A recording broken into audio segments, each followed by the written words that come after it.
Ropp gang, what up? What up? What up? Appreciate everyone joining the live stream. Your boy's got to pee, so I'll be right back.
All right, what up? What up? What up? Appreciate everyone joining the live stream. Make sure you pound that like button as you're coming in. We're doing the giveaway today, so you better smash that like button, or we're gonna have some problems. We might have to catch these hands. You fools might have to catch these hands. All right. Yeah, I had to drain the main vein real quick. I had to drain the main vein. Now, guys, the giveaway. It's not too late. That was fast. Did you wash your hands? No, did not. Be honest with you, Marcos. I used hand sanitizer. I did not wash my hands. So we are going to do the jersey giveaway today. Now, do y'all want to do the jersey giveaway first? Or should we let people have more time to get in? Which means we'll do it at the end. All right. Which means we will do the giveaway at the end. Y'all want to do it first? Okay. We can do it first. That is no problem. We can do it first. All right.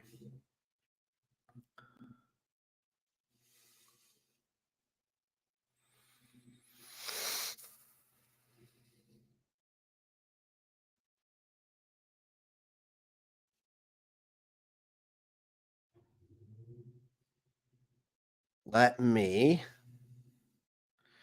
set. It looks like Cornbread says first. Either way. All right. Well, it's really up to you guys. We can do it first. Listen, we can either do it first or last. It's really up to you guys. It's really up to you guys. Honestly, I'm okay with doing it first, which is fine by me. I am totally okay with that. Now, I want to make this clear. When we do this giveaway, okay, your name's going to be on this wheel. It's going to spin. All right, which I've already done. All right, you look at this. Okay, we already got the wheel, spin the wheel. If it lands on your name, it does not mean you win. I want to make that clear. It does not mean you win. It means that you get knocked off. We are going to spin this thing until we get to one name. That's how I'm doing it this time, because the last time there was like 30 people. I spun once and everybody complained. So I thought, okay, what is a better way of doing this jersey giveaway to make it fair? Everyone has a chance, or, So I'm just going to knock your name off. It's going to say you won because it's spin the wheel, but I'm going to make sure that every single time, so every single time it spins and it lands on a person's name, your name gets knocked off, which means you don't win. All right. I want to make that clear. All right. So everyone, make sure we're on the same page. All right. So with the giveaway, let's go ahead. Let's get started. Let's just go ahead and get this out the way, and then we can have all the Carolina Panthers talk we want. Okay. We're going to get through the giveaway first. Okay. I gave people enough time to get in here. So we're going to go ahead and knock it out now. Okay. All right. Here we go. First person's up. First person off the board. Ooh. Little man, which I'm pretty sure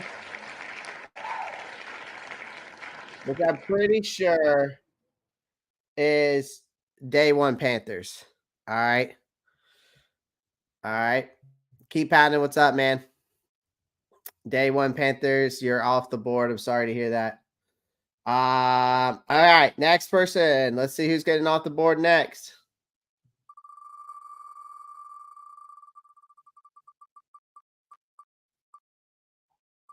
Oh, it's Panthers Blue. He's off the board. So we're going to remove him. We got to get this down to one name. One name.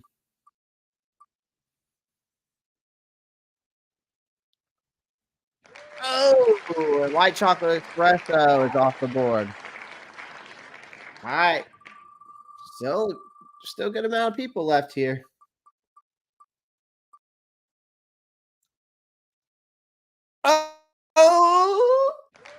Oh, whoa.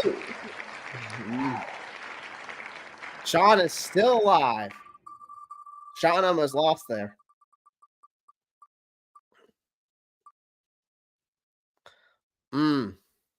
I know who that is. That's unfortunate. All right, here we go. We're going to keep going here until we get down to the last one. I don't know who Van is, but Van, you were in the Discord, so unfortunately, you're off the board, my friend. All right, it looks like we got 8 people left. 8 people left. Zach, you like your name I put down for you?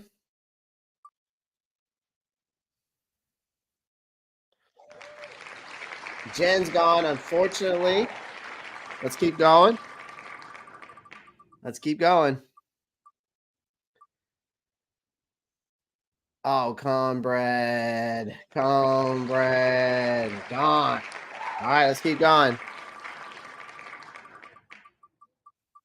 It's getting down to the wire, folks. 6 people left.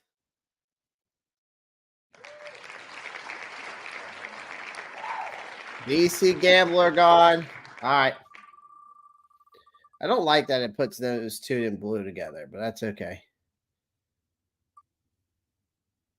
Oh, Zach's off the board. All right, we got 4 left. We got 4 left here. We got Sean, Marcos Cash, RG, AC Commander 97, and Neo Shadow Wolf 28. 4 people left. 4 people left. Who's it going to be? All right. 3 people left. Sean, Marcos Cash, Neo Shadow. Marcos. All right. Last 2. Last 2. Here we go. Who's it going to be? Who's it going to be? Sean is gone. And the winner, of course, is Neo Shadow Wolf. So Neo Shadow Wolf, if you're watching, you just won an Xavier Legette jersey giveaway. Thank you for thanking you for your support. Everybody that's in here, thank you for your support. We're going to do these throughout the season. So don't worry, guys. You're going to get a chance to win another jersey. I'm going to do more jersey giveaways. I'm going to be doing more ticket giveaways. I'm going to do some hat giveaways. Like, we're even going to do small ones. Like, I'll even do Panthers tickets. We're going to be doing that. Neo Shadow Wolf. I'm going to write your name down on a sheet of paper so I don't forget. And I will contact you personally. I will contact you personally, Neo. And I will, where'd that come from? I will contact you personally and get your information and then your size and everything. And then I will ship it out to you. All right. I will ship it out to you. Yeah, that's the better way, right? Because like Marcos, when we did it last time, when we did it last time, it was just like, oh, you won. Nah, it's better if we have multiple people like that. It's better just to remove their names as we spin the wheel. And then once we get down to one, that's who wins the thing. That's the better way to do it. And it gave a lot of people chances and hope, obviously, until until Neo, Shadow, Wolf 28. I don't know who that is. But I'm gonna go ahead and I will jersey giveaway winner, and I will message you in the Discord, or if you need to, we can definitely talk differently. All right, and we'll go with whatever. You tell me what color, size you want. We'll go from there. All right. Even my wife was excited. Okay. Dude, Marcos, you were right there, man. I think you were close last time, Marcos, if I'm not mistaken. Like, I think it was you were like literally, it was like this far off from landing on you, and it landed on Jadarius. Because Jadarius was the last one, but let's hope Jadarius never wins a giveaway on my channel again, because he just goes and buys Alabama stuff. I gotta go. I'm just messing with I'll take top 6. I'm happy that it lasted that long. Hey man, it all worked out, man. It was good. It was a good giveaway. We're gonna do more so don't worry, guys. There will be more giveaways throughout the year. Okay, you will have a chance to win another jersey. We'll do another jersey giveaway. I'm gonna probably buy some. I'm obviously gonna have some merch coming out, so probably do some giveaways of that. We'll probably do ticket giveaways. We're gonna have get-togethers. Like, we're gonna have stuff coming up this season that I'm working on in the background that y'all don't see, that I don't tell you about. But you join the Discord, you will get updated a lot sooner than waiting to come on a live stream and for these types of things. So make sure you join the Discord, sure you like and subscribe. And I think I'm also going to start making some of these giveaways, membership giveaways. So become a member today, because I'm going to also I'll probably start doing bigger giveaways. Like if we want to do a season ticket, not a season ticket, but if you want to get 2 home game tickets, become a member today. I will do a members only giveaway for some tickets. And then I'll do, I'm going to do some small ones as time goes on too. So, which gives everybody a chance. But for the bigger ones, become a member and you'll get into the bigger giveaways. All right. All right. Let's get started. We'll probably also do an Xbox or PlayStation giveaway at some point too, which I've been meaning to do for the longest time, and I haven't done that. And with the new NCAA coming out, hell, I might even do one of those giveaways. So we'll do, the more you support, the more you pound the like button, the more the people subscribe, the more I can do and give back to you guys for showing me support, right? And literally, even the super chats help. Subscribing and liking helps as well. But you guys, just you liking and subscribing does enough. So become a member, and the bigger giveaways come. And Conbread already did so. Thank you, Conbread. I really appreciate that. So trust me, you guys becoming members, there's going to be a lot of perks coming this season. I am working on a lot of stuff. My girlfriend's going to help me out with a lot of it because she's good at that, especially with like the merch stuff. But Cornbread, shout out to you. Thank you so much for becoming a member today. Shout out to Cornbread. Appreciate that.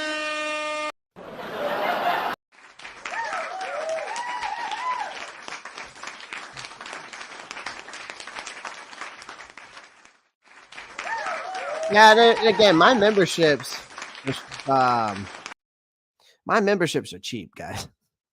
We're talking about it starts from a 99 cents all the way up to basically $5, and that's the peak. So, memberships are very, very cheap, and it's only once a month that it's only once a month that that payment comes out, and it's not like you're breaking the bank. I don't want to break your bank. I just want your support, right? I'm not here to take your money.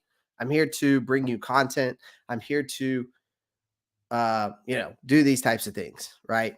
But also bringing the content, and I want to do this, and so you guys doing that, showing your support just means a lot to me, and I really don't ask for much. Most of the time, I just ask for the like button. But if you want to get into the bigger giveaways and you want to get into these other things that I'm going to be doing this upcoming season, become a member. That's the best thing you can do. If I end up to the Germany game, I'll have to let you know. May go with my twin brother, dad, brother-in-law for a guy's trip. I'm the only Panthers fan in that group. That would be so much fun. That would be so much fun. I would love to do that giveaway, but I'm pretty sure those tickets are expensive. Expensive. If it matters, my dad's a Lions fan, my brother-in-law's a Vikings fan. So, but they don't bother me over there. They don't bother me. Those teams don't bother me. All right. Now that we got the giveaway out the way, let's get into today's video topics, okay? Yeah. Yeah, I have y'all support. We just need the Panthers to start winning again. Exactly, Rock. Exactly. All right, I'm gonna go ahead and present the schedule. Okay, we already seen the schedule. Or everybody's seen the schedule. I changed my name to Zach Rappaport now. As you should, Zach. As you should. First things first is I want to break down the preseason games. Okay. I want to break down the preseason games because I feel like the preseason games can be like a mixed bag for fans, right? Like, with the regular season, coming down the stretch, we're preparing for and all that. It's hard to get attached to players who might not might not make the final roster, right? Especially with some of these undrafted free agents out there that we've been talking about.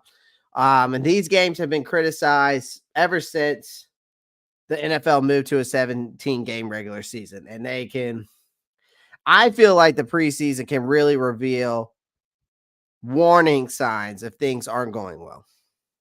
And I think that I should have noticed that more last year now that I think about it from a fan standpoint, from a football watcher standpoint, because we saw last year that this offense struggled even during the preseason, right?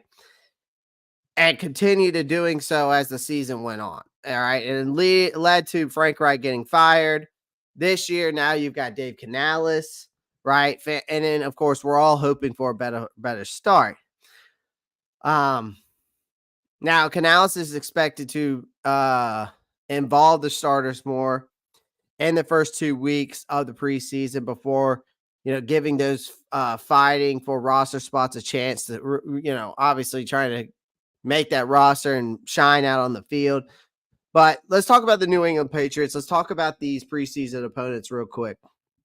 All right, so New England Patriots, they're entering in a new era, right? Bill Belichick is gone. Jared Mayo taking over. He's trying to revive this dynasty that it once was ever since Tom Brady left. But he's trying to bring it back. And then they draft their franchise guy, Drake May, which I know all Carolina Panthers fans are familiar with Drake May. Obviously being that former North Carolina star, taken third overall, and he's expected to get reps against the Panthers, providing a good test. I think it would be interesting to see how Drake May does transitioning from the college ranks to the NFL. But I think it's a good test for our defense in the first game in the preseason to see where we stand with these, with the rotational pieces. And, I wonder if Dave Canales is going to take a different approach and have starters and start every game and then take them out after the first quarter or something like that.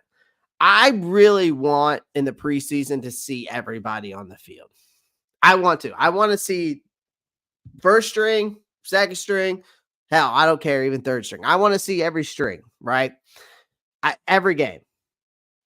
Okay. Um, I say play him, Marcos. I want to see, um, you know, Marcos, to that question, I want to see Bryson preseason. For absolutely, I do. I want to see what he's going to do, and I want to see what he can bring to the table. I really do. To me, the Patriots defense, I still remain strong. It's just it's been the offense. They're kind of been like us, right? Quarterback situation bad, no skill players, but the defense has remained strong, right? So the Patriots and us are kind of in that same boat. Um, I think if May can address some of those decision making issues that he's had when I watched this game film, right? The footwork issues are still there with some erratic throws. This team could soon be back in that contention, though, as long as the Drake May thing works out. I think the Patriots could be back in contention if the Drake May situation works out. And it really is going to come down to Drake May. I think Javon Baker, Jalen Polk, they got in the draft. I think they're going to be great. I think they're going to be fine. I think those guys are going to be great wide receivers to years to come. And they're both great route runners, guys who can create separation, which they've had the biggest issue in having there, right?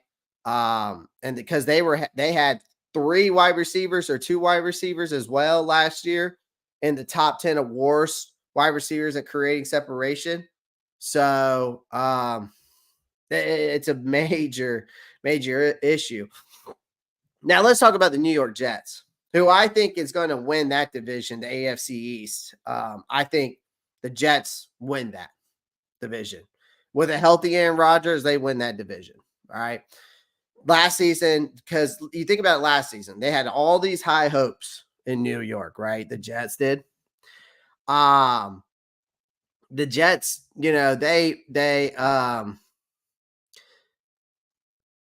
Aaron Rodgers tore his Achilles in after 4 snaps. So, and he's expected to be fully recovered for this season. The Jets, they're opening Monday night against the 49ers. I think it's at San Francisco, if I'm not mistaken, as well. But the Jets have the league's highest primetime games. They have 6 primetime games. I think it's because of the hype around Aaron Rodgers, the reason why the Jets obviously got those primetime games. But this Jets defense is elite. They're young, but they are elite. Robert Saleh is I think Robert Saleh is a great head coach, a great defensive-minded head coach. Their offensive line has improved. Their skill positions are stronger, right? They got Garrett Wilson, but then they added in, Mike Williams. And I think they got and they got the Yak King himself, Malachi Corley, out of Western Kentucky. And then they got Breece Hall still, and they went out and drafted our favorite running back out of this whole group here on this channel, which is the boy out of Wisconsin. Why am I having a mind blank? Someone in the chat remind me. It was a fan favorite, workhorse. I see him, but I can't remember his name. Oh my gosh, they drafted. Oh my God, what's his name? What was the boy's name out of?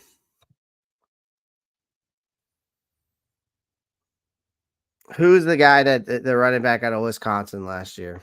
Why am I having a mind blank? And they drafted him. The Jets did. Oh my gosh, I'm having a mind blank, guys. Very massive mind blank right now. Braylon Allen. Thank you, AJ. Thank you. Braylon Allen, right? So, which is huge. It's huge to add a guy like that to go alongside of Breece Hall and back him up. You know what I mean? So Braylon Allen, yeah.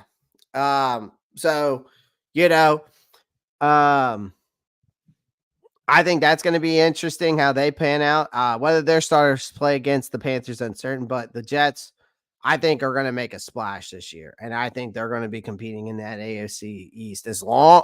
Well, I should say the AFC, not just the AFC East, the AFC.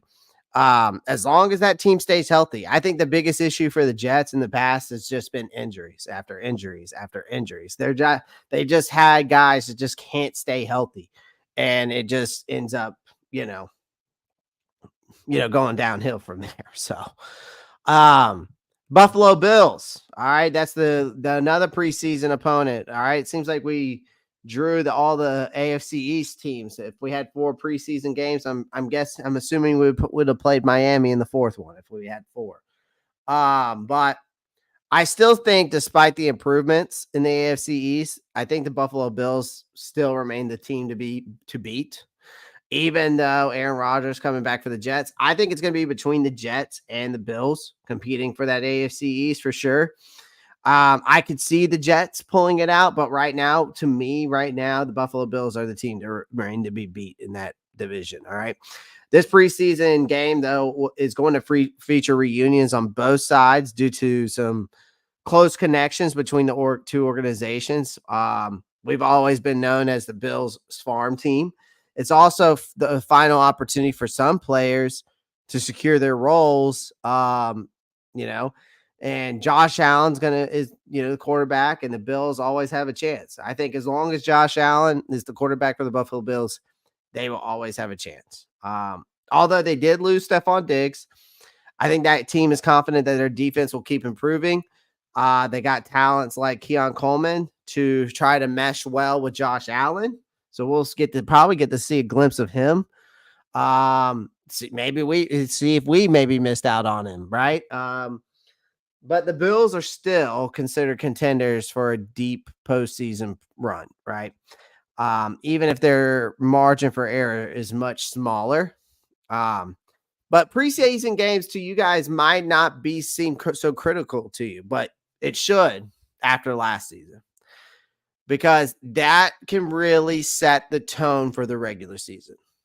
It really can. That's why I want our starters to play every preseason game, at least a quarter. Because last year's struggles, to me, for the Panthers began just right in the preseason. Go back and watch those preseason games. It was atrocious. Atrocious. So I think that, we're talking about preseason, but it's important. It's a lot more important now than I've actually realized. So this year's warm-up games against the Patriots, Jets will be very important to watch closely. These games will not only give us a preview of what these teams' potential, that the Patriots, the Jets, the Bills, but also the Panthers. It's going to provide insights into how well Canales is shaping that new look of the Carolina Panthers. So if you want to see how this team can shake out, watch the preseason games. Now, I'm not necessarily saying we have to win those preseason games. Okay, it's not about winning them. It's about, are we seeing the offense? Are we seeing the offense improve? Is the offense driving down the field? Is the defense making plays? It's really hard to, I guess I can say it's very hard to be very critical of the preseason games, but you still need to pay attention to them. Because like I said, I think we need to watch closely, because it really is going to give that preview of this team's potential, right? I don't think necessarily wins and losses are really going to matter in the preseason, because again, that you're switching out your second string, your third string, and all of that, right? But it does provide those insights of your team's potential, and it also will tell you if your head coach is shaping this team up correctly. I will say that. I mean, it's true though, Rock. We are the Bills farm team. We have been for years. We have been. I'm not. It's not a bad thing. It's just you got to think about it. How many players have gone from here to the Buffalo Bills? I mean, that's just how it is. Yeah, Buffalo did get Ray Davis out of Kentucky. I do remember that. Okay. Now here's another thing. I don't know if y'all saw my short recently, but I talked about how the Carolina Panthers basically got disrespected. Whether you want to call it disrespect, whether you want to call it screwed, whatever you want to call. Um, I will say that they got screwed over a little bit. But again, I still think that you need to blame the schedule with no primetime games in regards to David Tepper. I still believe David Tepper is the reason why we didn't get primetime games.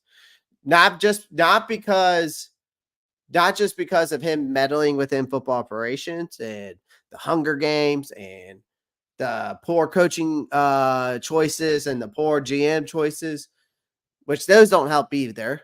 And I'm not talking about the on-field performances. I'm talking about his actions, like him throwing a drink at a fan last year. Um, I think that, that itself, though, him and he's the one to blame. It's point blank, period. Right. All right. But we got screwed over with this schedule. I'm going to be honest with you. Do we deserve primetime games after that atrocious season? No, we don't. We don't. Okay. All right. We don't deserve it. I'm not going to sit there and say it. Chris, I can't disagree with you. As much as I want to in the Bryce factory, I can't disagree with you. I can't. You know what I mean? I can't disagree with that. But I will say this. No primetime games. You're coming off, I get it. We're coming off a disastrous season. The Panthers are left out of the primetime spotlight entirely because probably no one wants to watch us anyways after going through that. Because this is the third time. This is the third time in franchise history that we've been snubbed for primetime games. And it's a blow to our organization and a disappointment for David Tepper. It might provide some consistency for the Panthers now, though. Playing all their games on Sundays, except for their trip to Germany, does offer a structured schedule, so I'll give it that.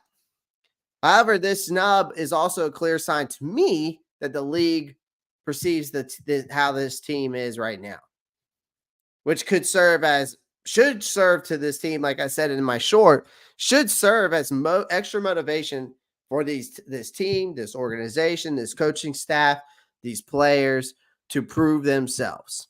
All right. I will say this, though. We also got screwed, whether you want to call it screwed, whatever you want to call it. The Panthers are going to face, okay, you're looking at the schedule, all right? You can see the schedule here. All right. Yep. Yeah. Yeah. You're probably right about that, Chris. Tepper missing on that prime team TV money. Yep. And I guarantee you things are going to change now. He's going to want consistency, losing that kind of money, how that guy is. But again, so to that point that kind of Chris made, that post-bye week is going to be tough. You're telling me we're going from Munich, Germany, right? Enjoy the bye week at week 11. And then we're placed in mid-season recovery. And then there's a massive, massive opponent in week 12 in the Kansas City Chiefs, a two-time defending Super Bowl champs. So you're traveling back from Germany, all jet lag and fatigue this team's going to be, which are not the best conditions to prepare for an NFL game, much less two-time defending Super Bowl champs. And the Chiefs, who have their bye week in week 6, they're going to be in peak form. The Chiefs are going to be in peak form in that by week 12. And we're going to be coming back from this jet lag and fatigue, which we're going to have to overcome and dust the rust off and compete against the Chiefs. Man, forget about it. Forget about it. Carolina boy, you're not wrong. I've been saying it on my channel all day. The Bears game is going to prove to the which organization took the right route. Does that make sense? It's going to prove to us that we should have stayed at number 9 and kept, and didn't trade DJ Moore and all of that, or we should have went the Bears route and been more patient and rebuilt this thing the way the Bears did. Week 5 is going to prove that point. I'm telling you that right now. I'm telling you right now, guys, the games you're going to want to circle on your calendar are going to be week 5, week 7, week 10. And I would say those week 5, week 7, and week 10, those 3 games are the ones you're going to be a must watch.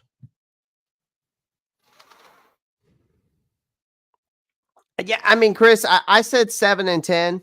I said 7 and 10. I think again, it's 7 and 10. That's the ceiling. Floor again. I'm right there. 3 to 4 wins. Right. And I broke that down the other day. And then when I did my early predictions, of course, I went with the 7 and 10. That's my early predictions. I'll probably give my final predictions right after preseason. I'll probably give my final predictions because I want to see what preseason looks like. Because again, a lot of people need to realize that preseason games are a lot more important than what they really truly are. I used to think, oh, it's just preseason. All right. Oh, it's just preseason. But no, it's not. It tells you, again, where this team's potential can be. At least a glimpse. All right. A little bit of a glimpse. Right. And when it will show a little bit of a glimpse where Canales has this team.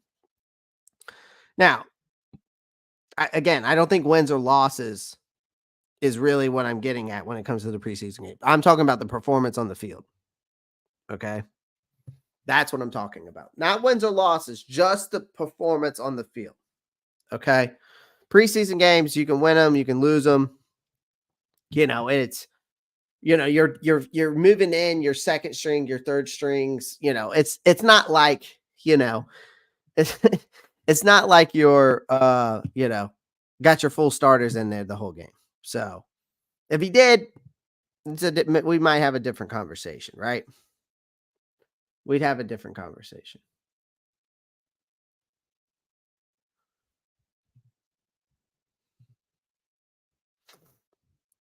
All right. And then another thing. We definitely got screwed at the end of the schedule.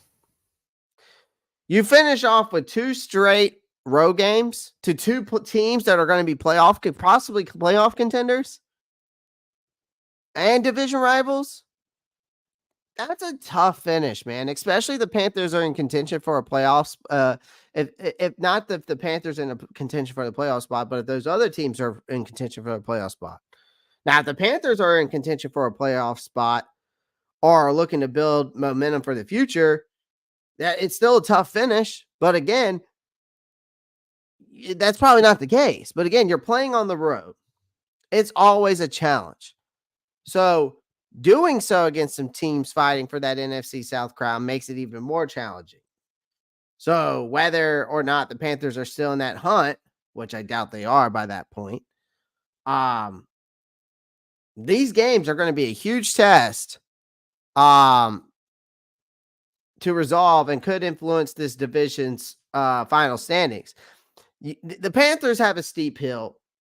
Even though we have the 3rd easiest schedule, it's not that easy when you look at it. It's really not. Right? Way based off the schedule, it's really not for this team.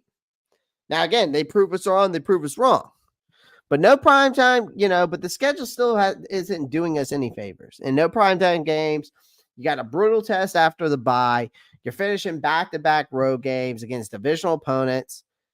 The path of redemption for this team is still, even with the 3rd easiest schedule, it's still going to have challenges. Yes, of course, the saying of every given Sunday can be true sometimes. But there is still that sense of, I think there's a lot of a sense of optimism from some of this fan base. But I'm always realistic.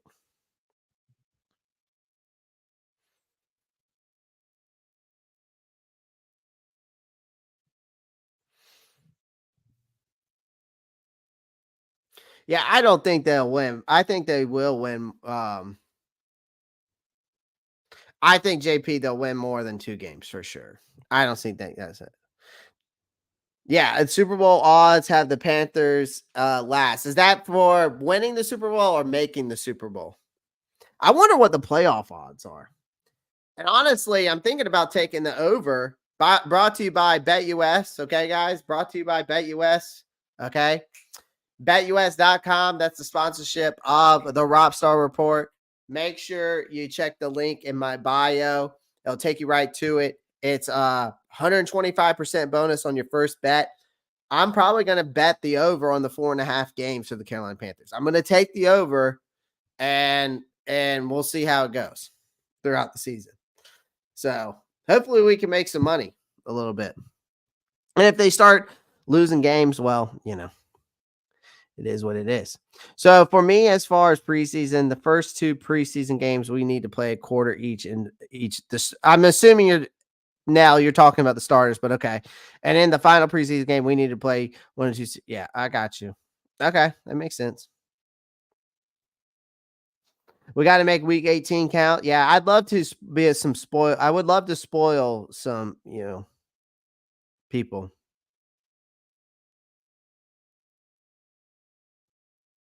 Last year when the Bears were trying to tank the season, we could beat a team who were trying to lose, and the Bears got a lot better, like Williams, Romaduzia. Yeah.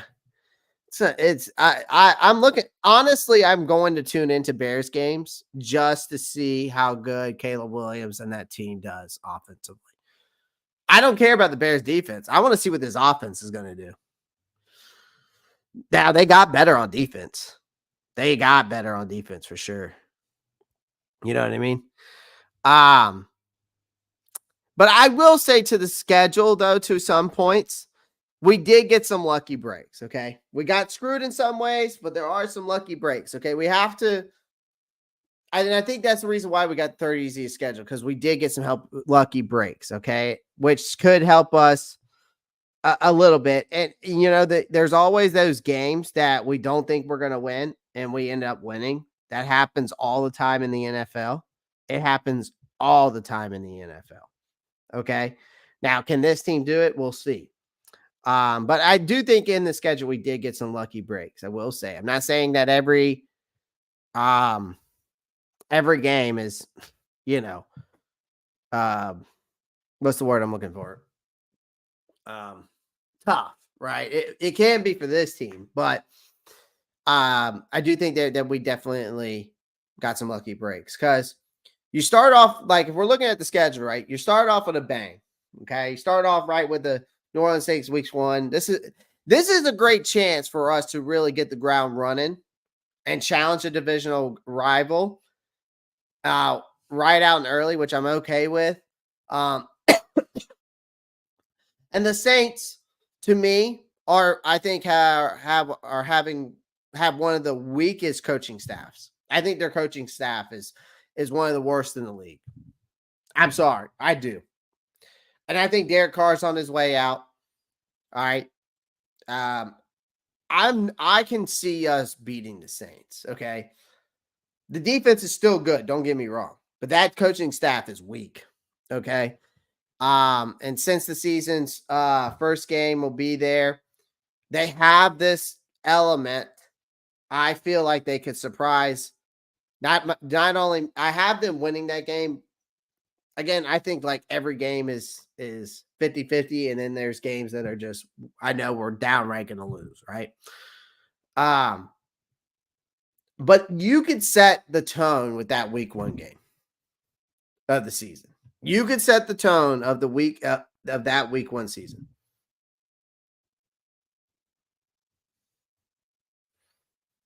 Like, that is how you how you want to start off. A road win could set a tone for the season. Then you look at it as the season progresses, right? The schedule does kind of favor the Panthers a little bit, right? The Falcons and Saints, play most of their divisional games. You got to think about it this way. The Falcons and Saints, right? If you go look at the Falcons and Saints schedules, they play the most of their divisional games in the first 10 weeks, right? In contrast to that, the Panthers, we faced the Buccaneers twice and the Falcons once between the weeks of week 13 and week 18, if you're looking at that. So this backloaded schedule, I think, is going to be crucial if the Panthers are still hunting for that division title. And if somehow that is the case. I'm not saying they are, guys. So let me be clear about this. I don't think this team's going to win NFC South. Okay. Can they? That's a different question, right? Am I sitting here saying they're going to win the NFC South? No. But can they is the question. Can the Carolina Panthers win the NFC South? And now I'm breaking down the schedule. I'm giving the good, the bad, the ugly, all of it right now. Okay.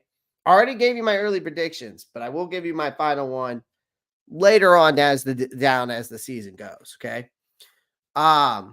But let's say they are still in the hunt, okay, for the division title late in the season. Okay.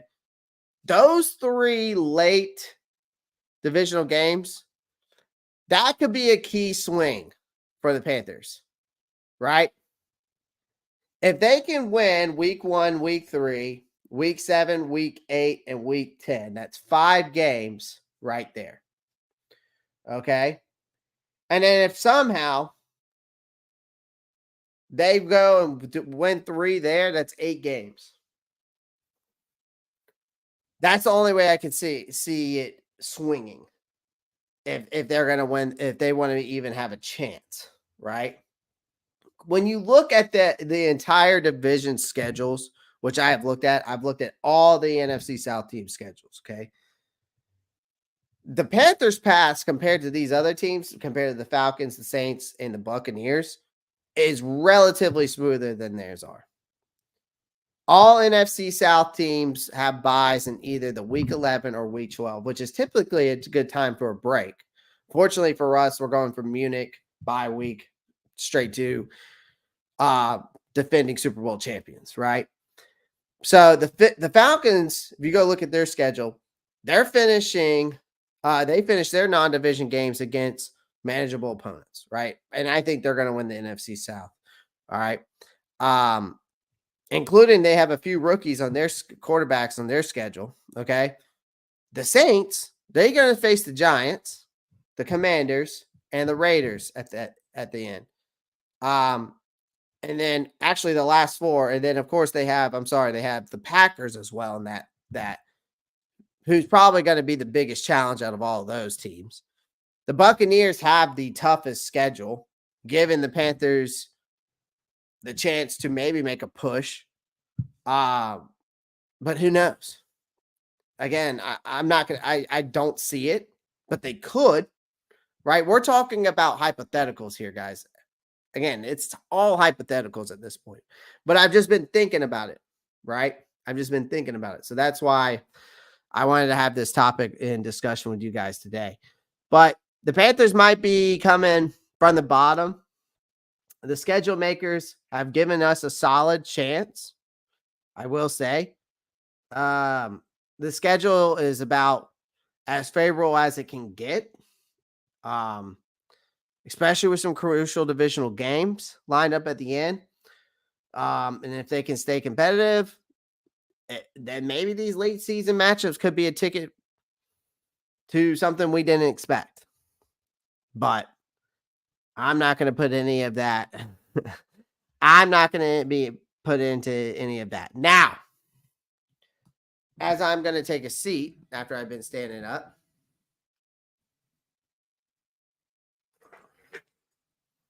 let's get into the final question.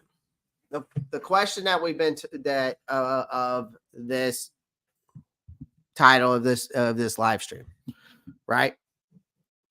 Can the Carolina Panthers win the NFC South? Some teams make surprising leaps from worst to first every single year. It happens every single year. Can Carolina be that team to do that? Again, hypotheticals here. Because despite being the butt of many jokes recently, this team is more talented now. The potential is definitely there. I do think their potential is there. And I think the potential is there more than some people realize. But the new head coach, Dave Canales, who is steering this ship, right? The Carolina Panthers, right? Steering this ship. Can the Panthers shock us? Possibly. And here's the reason why I think it's possible. Okay. You got Dave Canales, fresh start, new head coach. It's like a new head coach is like hitting the reset button. The Panthers desperately need it. Dave Canales might not be the flashiest name out there, but he's got a solid he's a solid choice. Now, his recent resume, of course, includes his time as offensive coordinator for the Tampa Bay Buccaneers back in 2023, last year, and several years as the quarterback coach for the Seattle Seahawks. Now, Canales was instrumental in Geno Smith's breakout season in Seattle, played a big role in revitalizing Baker Mayfield in Tampa Bay. Those quarterbacks, again, they flourished under his guidance. So proving his ability to elevate quarterback play. Okay. Now, Bryce Young. Let's talk about Bryce. Tough rookie season. Whether you want to blame it on ownership, whether you want to blame it on GM, not bringing in adequate talent, not drafting adequate talent, whether you want to blame it on the coaching staff, the Hunger Games, the rats, the scheme, whatever the case may be, you want to blame on it. I think there's multiple factors. Okay. And of course, some of the ones I named. All right. Well, Chris, I'm not necessarily saying they're going to win the NFC South. Do I think it's possible? Yes. Is it possible? Anything's possible. I'm a believer that anything is possible. Okay. You know, I like anything. I always believe that there's anything possible if I put my mind to it. Right. I think that saying is speaks for itself. Right. Kind of like what I put, the quote of the day, doesn't matter how slow you go as long as you don't stop. That's what Confucius says. Right. So I'm not saying we're going to win the NFC South, but can they? Right. That's what our discussion is right now. So let's continue. Follow me here. Follow me. Stick with me. Okay. Now, Bryce Young, again, tough rookie season. Is he a promising quarterback? I don't know. I'm 50-50 on the kid. I can't say that this kid's going to pan out. And I can't say this kid is going to. But it is hard for me to expect any rookie quarterback to thrive under last year's conditions. I still have a struggle, truly believe in C.J. Stroud or Anthony Richardson could have thrived under that. I will say Young did show some glimpses of potential. He had some of his best performances if you want to look at the Texans game or the Packers game or that 91-yard game-winning drive against Atlanta and that was in the previous months of last season, right? All right.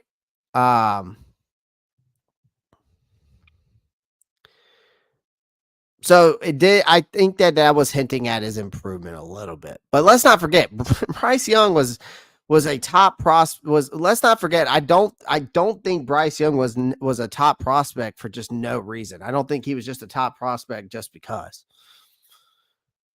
he had a stellar college career. All right, he had impressive PFF grades, 79 touchdowns in 2 years. All right, whether that's on Nick Saban, whether that's on having weapons around him, whatever the case may be, whatever you had to change the scheme up, whatever. It worked, though, and he threw for 79 touchdowns, and he won a Heisman Trophy. So Dave Canales mentoring him now. the proper way, unlike having Frank Wright, who didn't do it correctly. And I still believe that. And some people defend Frank Wright, and I just don't understand why. I still don't understand the whole let's defend Frank Wright ordeal. Frank Wright, let's be honest. Frank Wright didn't like Bryce Young. He didn't like the pick. He wanted CJ Stroud. David Tepper chose otherwise, meddled within football operations. And you can blame your owner on that one. Not Frank Wright. I will say that. You can blame your owner on that. But you also hired a guy that got fired 1 month before you hired him. He literally got fired, and a month later, you hired him. He didn't do anything as a head coach. Yeah, he won 2 Super Bowls on, as a OC and I think a quarterback's coach, but you could say the same thing for Dave Canales. He won a Super Bowl in Seattle. So with the talent that, I think Young is now after everything they've done, though. Right?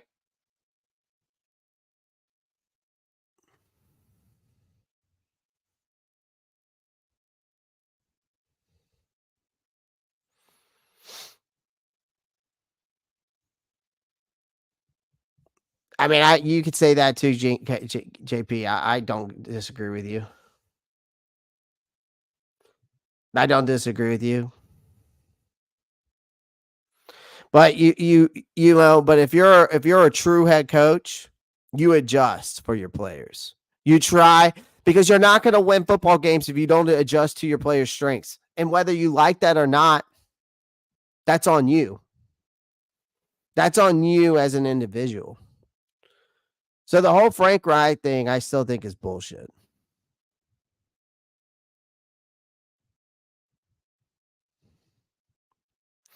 And I don't think I'm overly optimistic here, guys. I'm just being real. Like Chris says that I'm an optimistic person. I am an optimistic person, but when it comes to the Carolina Panthers, I haven't been very optimistic. I've been very realistic. And I think I'm being very realistic. I'm not saying that we're going to win the NFC South. The question is can they win the NFC South? Do they even have a chance? Can they turn things around?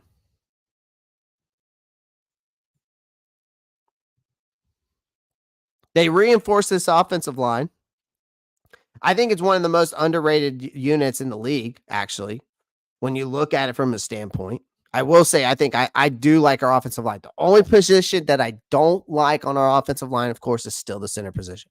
I think it's a very underrated unit, though, with Damian Lewis, Robert Hunt, Moton, and Aquanu.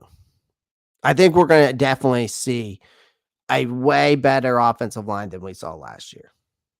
Because remember, if you go look at it statistically, most of the pressures came within the inside, which was not at the center position. It was in the left guard and the right guard, which caused the whole Bradley Bozeman ordeal for him to have the most sacks on the team, because he was having to help the left guard or the right guard. Right? So, but now,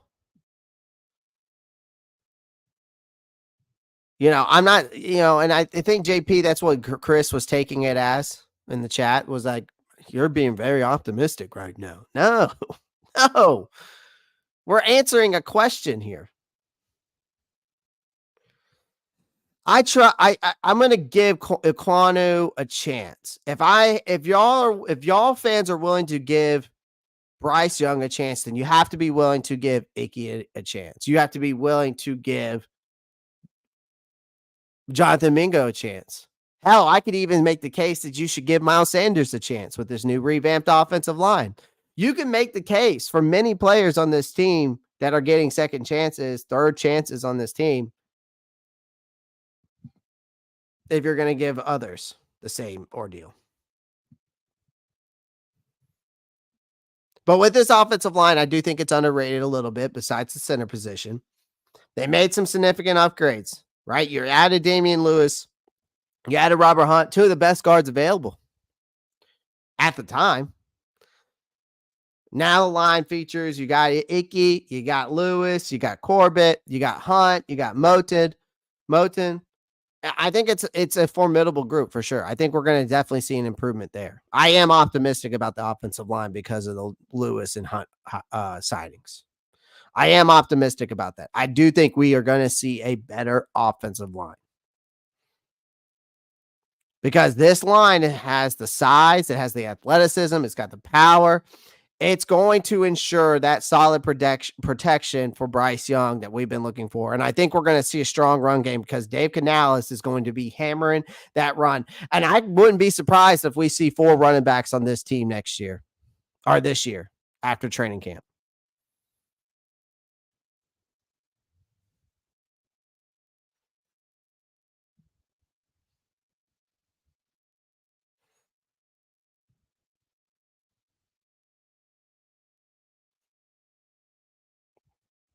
I can share the live.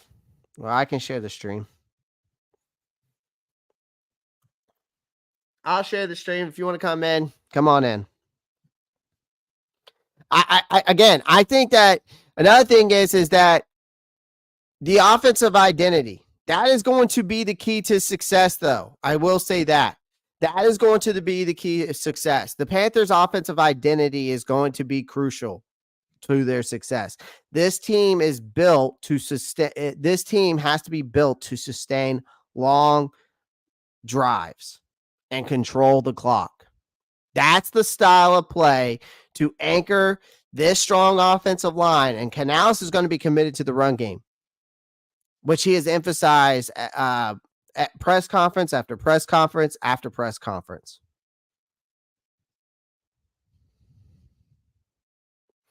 Passing becomes more accessible when you have a solid line play, does it not? When you dedicate to the run, it makes the passing game a lot easier when you have that solid line play and you dedicate that run. Zach, I'm going to let you get in just a second.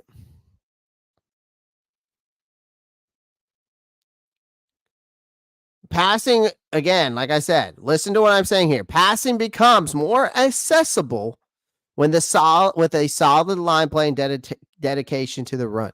The receiving room got better. Adam Thielen's no longer the wide receiver 1. You don't have to be dependent on Adam Thielen anymore. Deontay Johnson excels in route running, which is what you needed. A guy who can create separation. You got an intermediate player, Xavier Legette, Jadavion Sanders. Those offer yards after the catch potential. So that blend of all those route runs and yak threats, that perfectly fits what this team's offensive strategy is. So can this team contend in the NFC South? I still think no. In my opinion, no. Am I optimistic? Do I see potential? Absolutely. Absolutely. They have been this team has been ridiculed in ridiculed in recent years. I just see brighter days ahead.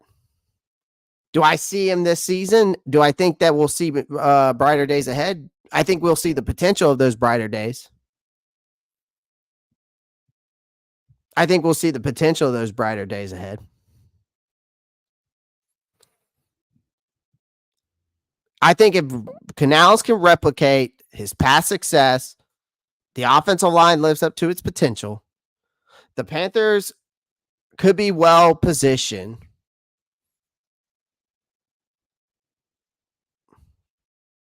to the contend for the NFC South. Not this year. Possibly, I would say the better percentage next year, but at the year after that. But again, these teams like this do this every year. They do. Like, go look. Teams every single year surprise us that we don't expect to turn things around, and they do. So is this team going to do that? I don't know. Is the potential there? Yes. I wouldn't be surprised if they can turn things around. But I'm going to stick with my my heart and my head that thinks that it's not. But I think the potential's there. That is all I'm saying.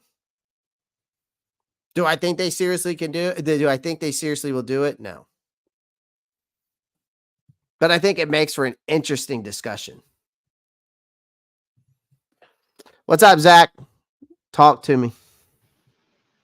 Yeah, going back about the center position, what I'm thinking they're doing, the center out of Oklahoma, the undrafted free agent. What I could see them doing is sitting him and letting him learn behind Corbett. Well, yeah, absolutely. I think he's going That's to what be. I'm thinking that's why I'm thinking that's what they're doing. Instead of going out, putting a high draft pick on a center when you know Corbett's the starter this year since they already named him it. That's how I'm seeing it right now. Yeah, and I think he has the potential to definitely be right now. I mean, he's the only backup center technically on the roster. I think Baby besides, I mean, I guess they're saying Brady Christensen. I know Cade Mays has played some center in his time in Keep St. that boy off the field. Yeah. He's Keep not Cade even Mays away from the field until he knows how to. He's good at blocking. It's his feet. That's what kills him is his feet and balance. so yeah, and I think that it's going to come down to, but with that Andrew Rhyme or Rame or how do you pronounce his name? I think it's Ryan. Rhyme. Ryan, something like that. Right. Um, yeah, I mean, you know, I think he's right now probably. I mean, is it going to be Christensen that's backing him up? Corbett, I don't know. I mean, the Andrew kid has all the potential in the world, and I spoke about him the other day. I think he's a guy that we might be sleeping on. I think everybody needs to keep an eye on him through training camp. I think as the preseason goes on, you need to keep an eye on this kid.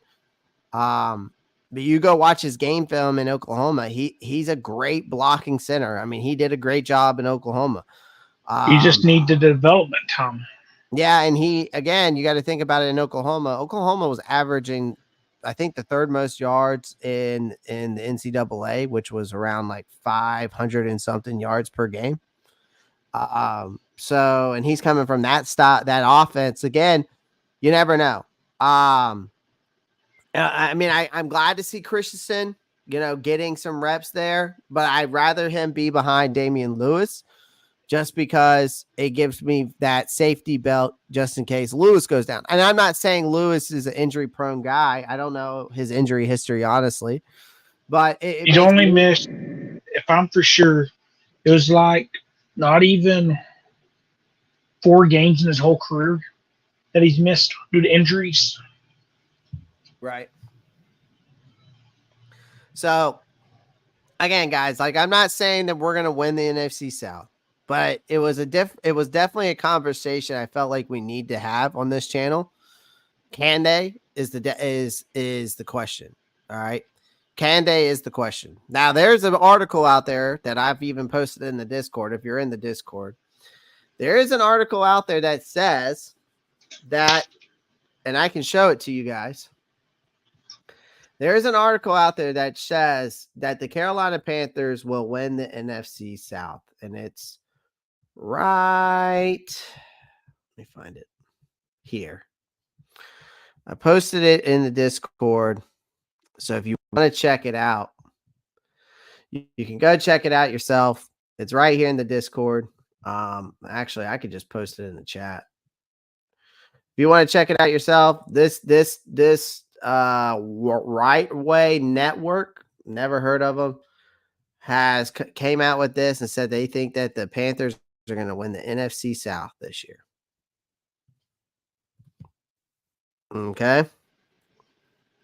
Week 18. What about week 18? I'm calling it right now. Week 18, make it or break it for the Panthers this year. If they can get on a little streak against the NFC South, how many games do we play? Is it 2 each? Yeah, you say play we win. Of your division. Say we win 4 out of the 6 matchups. 2, 4, 6, or 3 out of 6. Oh, it'll be 3 out of 5. And that Mm-hmm. final game in Atlanta will determine if we get in the playoffs or not. Right. It's always week 18 for the NFC South. I think that's what it's going to be this year. It's going to come down to that final game. What I'm looking at, Saints defensive line still old and slow. Their corners can be good when they're healthy. Their defense is the same way all over the board. Just 2 injuries. Atlanta, Kirk Cousins coming back. We don't know if he's going to be the same or different. Tampa Bay, you got to worry about Baker Mayfield. Is he going to be the same that he was last year, or is he going to regress? And they still got that defense intact in Tampa Bay. So anything can really happen this year.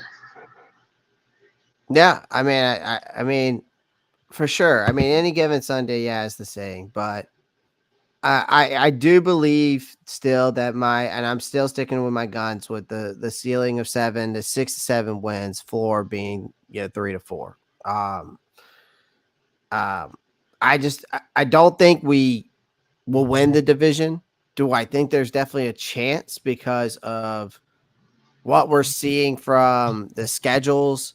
And we'll break down. I'm going to break down the whole NFC South. Like, I'm going to break down the Saints. I'm going to break down the Falcons. I'm going to break down the Bucks. Like, I'm going to give you my floor, ceiling. We'll go over their schedule. Like, I'm going to give you the full shebang coming up next week. So, we'll break them down and see where they stand after what, I've already given you my early predictions, with the Panthers. So we'll definitely break that down. Look at their, we're going to do a full breakdown on the whole NFC South team. But again, is the potential there for this team?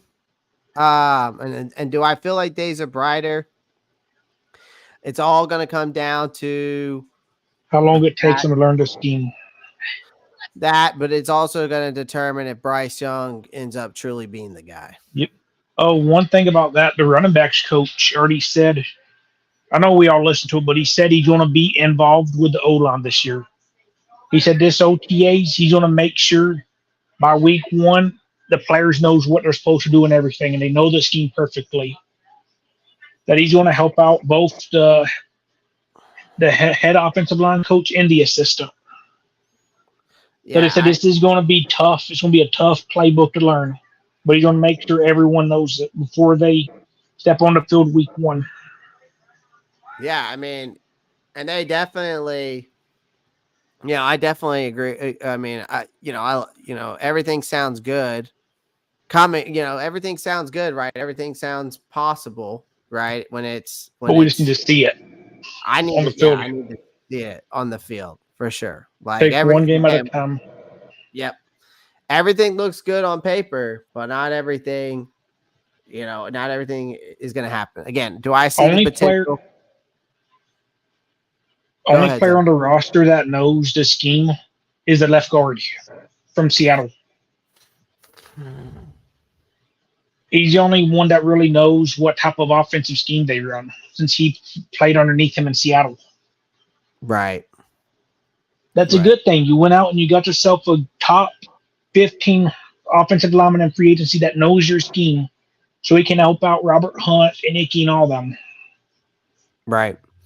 Yeah. I think I don't disagree with you there. So, I mean, it's the potential is there. David Moore knows the scheme. Yeah, he does, but he's not even going to make this roster now. He's going to still be a special teamer if he ends up on the roster. If he ends up on the roster, he's more for the special teams. But other than that, that's all I'm seeing from him. But then we got to count into play all the roster cuts and stuff and all the waivers because we're going to be in that waiver market. Yeah, and I think the waiver market, with us being number 1, we could definitely make some. I mean, we might be able to make some good, significant moves if some guys fall in there for sure. That's probably why we haven't went after corner yet. They probably know somebody's going to get a good corner is probably going to get cut because we can put in as many picks as we want with that number 1 picker out there. We can go out and get 10 players if we want to do to upgrade the roster. Right. and be So, awarded all them. and that could be another reason why they haven't gone out and got a center. Yep. There is that case that us being number one at waiver wires, we might be able to pick up some guys that we might not expect to get cut, or other people, didn't expect to get cut. Next thing you know, you're picking up some guys that can definitely be day one starters. Yeah, because the post June 1st cuts are coming up next month. Yep, next month you'll see the post June. Yeah, you'll see the post June 1st cuts, and that's probably what Dan Morgan and Brent Tillis and them are waiting for, to see who gets cut next month. Oh, for sure. Because the Giants already reported the Giants is going to be in hot and heavy next month on the cuts. They're going to be getting people. Right. Nell comes in and says Marshawn Lattimore, maybe a cap casualty. Could be. Yeah, I read about that the other day now. And then Marcos Cash comes in and says, who are the Falcons wide receivers? Well, you have Drake London. If you want to consider Kyle Pitts a wide receiver, and though he's a tight end, Kyle Pitts. One of the best. I'm going to say this now. One of the third best wide receiver in the NFC South. Darnell Mooney. Darnell Mooney. Yeah. I don't really see it there with Darnell Mooney. And who else do they have? I think they have. I would have to look at their roster again. Let me pull it up real fast. Who they got? Okay. Let me get my iPad and do it so I don't kick me out of the StreamYard. Yeah. Didn't they also draft? Didn't the Falcons also draft somebody this year at a receiver? They might have Falcons wide receiver core depth chart as of right now. So they've got Drake London.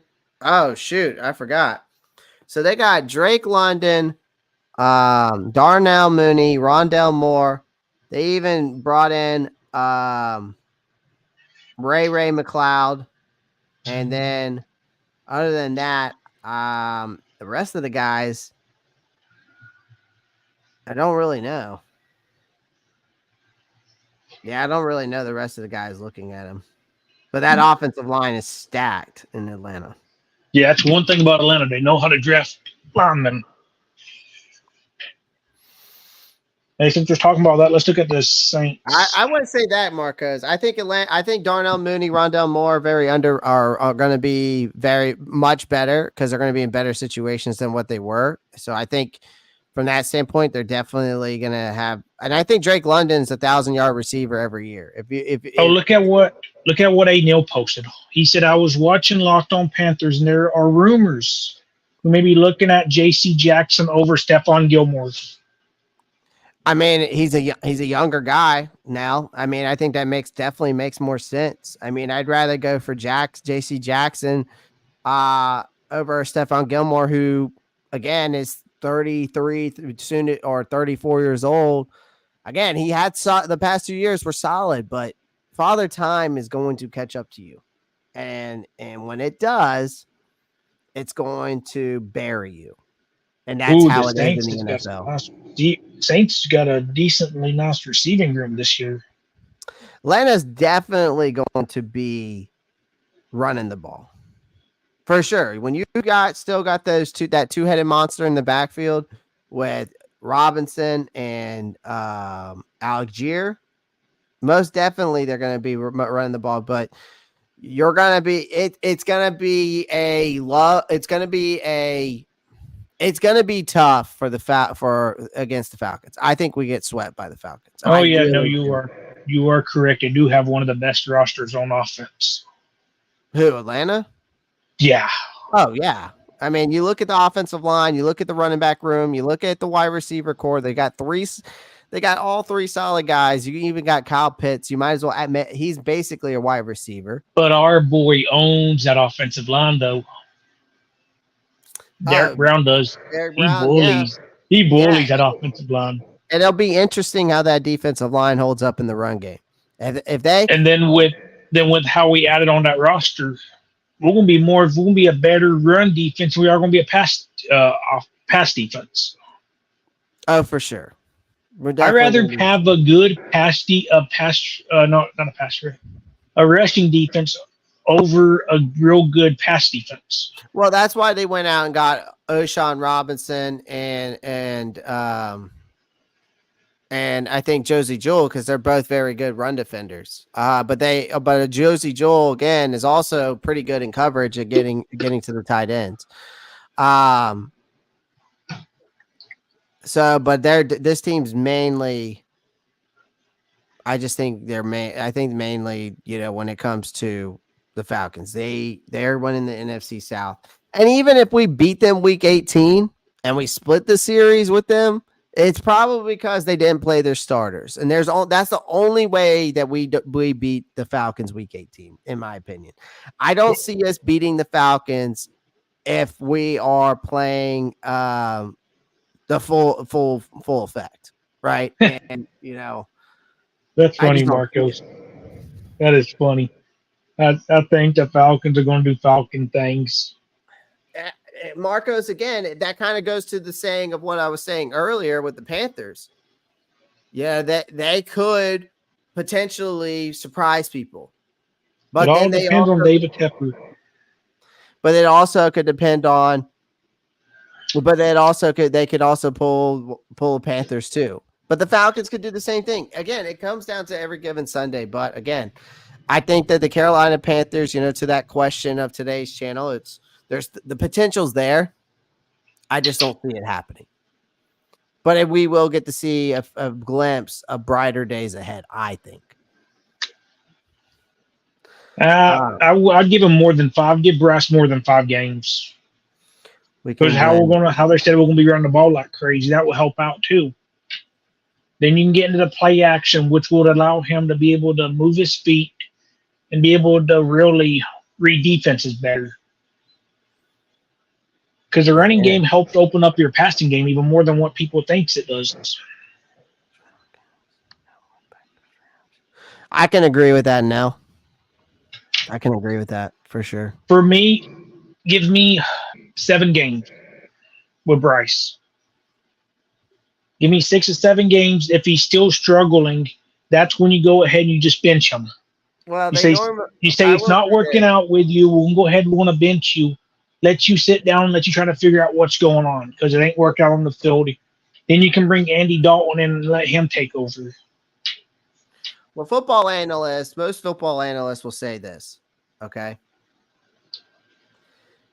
Most football analysts will say you'll know what you have once you